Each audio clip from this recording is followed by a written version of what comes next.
Hi friends, आप सभी कैसे हो। आशा करता हूं कि आप सभी अच्छे होंगे। आपका हमारे चैनल वीके जाटोल क्लासेस में स्वागत है। आज के इस वीडियो में हम 9 जुलाई 2026 के मुख्य करंट अफेयर्स और उसके एक्सप्लेन के बारे में चर्चा करेंगे। प्रश्न नंबर 1, हाल ही में प्रधानमंत्री नरेंद्र मोदी ने सेशल्स के राष्ट्रपति पैट्रिक हरमिनी को क्या भेंट किया? ए टोडा शॉल, बी पीतल का कछुआ, सी मधुबनी पेंटिंग, डी चंदन प्रतिमा। दोस्तों, आपका सही आंसर ऑप्शन नंबर बी पीतल का कछुआ होगा। प्रधानमंत्री नरेंद्र मोदी की हालिया सेशल्स यात्रा के दौरान उन्होंने वहां के शीर्ष नेतृत्व को भारत की समृद्ध सांस्कृतिक विरासत और हस्तशिल्प को दर्शाने वाले विशेष उपहार भेंट किए। टोडा शॉल, प्रधानमंत्री ने सेशल्स की संसद की स्पीकर अजारेल अर्नेस्टा को तमिलनाडु की पारंपरिक टोडा कढ़ाई वाली शॉल भेंट की। कलात्मक कछुआ, राष्ट्रपति डॉक्टर पैट्रिक हरमिनी को मुरादाबाद, उत्तर प्रदेश की प्रसिद्ध पीतल कला से बना एक कलात्मक कछुआ उपहार में दिया गया, जो ज्ञान और धैर्य का प्रतीक है। सिक्किम की पेंटिंग, उपराष्ट्रपति सेबेस्टियन पिल्लई को सिक्किम की मोर और ऑर्किड वाली विशेष पेंटिंग भेंट की गई। अन्य उपहार, प्रथम महिला वेरोनिक हरमिनी को महेश्वरी सिल्क स्टोल और कर्नाटक की प्रसिद्ध बिद्री कला का बॉक्स दिया गया, जबकि लीना पिल्लई को कांचीवरम सिल्क फैब्रिक उपहार में मिला। प्रश्न नंबर 2, हाल ही में भारत के 31वें सेना प्रमुख के रूप में किसने कार्यभार ग्रहण किया है? ए उपेंद्र द्विवेदी, बी धीरज सेठ, सी मनोज पांडे, डी अनिल चौहान। दोस्तों, आपका सही आंसर ऑप्शन नंबर बी धीरज सेठ होगा। जनरल धीरज सेठ ने भारत के 31वें सेना प्रमुख के रूप में कार्यभार ग्रहण कर लिया है। उन्होंने जनरल उपेंद्र द्विवेदी की जगह ली है, जो 4 दशकों से अधिक की शानदार सेवा के बाद 30 जून 2026 को सेवानिवृत्त हुए। पृष्ठभूमि, जनरल धीरज सेठ राष्ट्रीय रक्षा अकादमी NDA खड़कवासला के पूर्व छात्र हैं।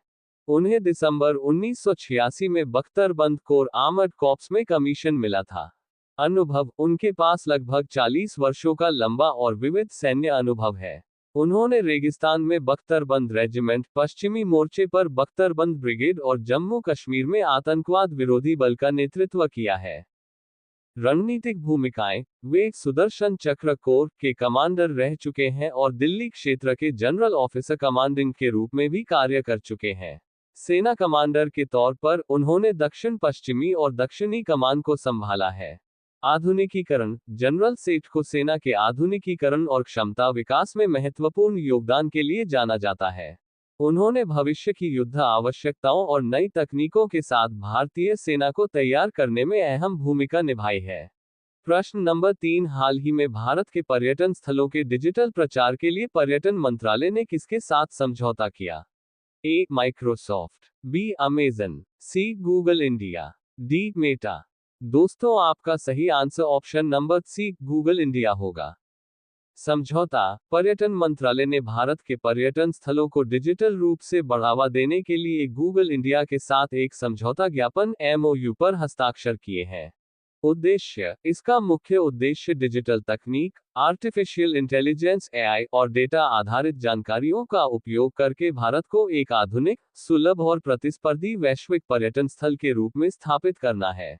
मुख्य सहयोग, गूगल यात्रा के रुझानों, पर्यटकों के व्यवहार और डिजिटल जुड़ाव का डेटा साझा करेगा, जिससे पर्यटन को बढ़ावा देने के लिए ठोस रणनीतियां बनाई जा सकेंगी। खास बात, ये सहयोग पूरी तरह से गैर वाणिज्यिक और गैर बाध्यकारी है, यानी इसमें दोनों पक्षों पर कोई वित्तीय बोझ नहीं पड़ेगा। प्रश्न नंबर 4, हाल ही में 29वें राष्ट्रीय ई-गवर्नेंस सम्मेलन का शुभारंभ कहां हुआ? ए जयपुर, बी उज्जैन, सी भोपाल, डी लखनऊ। दोस्तों, आपका सही answer option number A Jaipur होगा। स्थान, हाल ही में राजस्थान की राजधानी जयपुर में ई-गवर्नेंस पर 29वां राष्ट्रीय सम्मेलन आयोजित किया गया। उद्घाटन, सम्मेलन का उद्घाटन राजस्थान के मुख्यमंत्री भजनलाल शर्मा द्वारा किया जाएगा।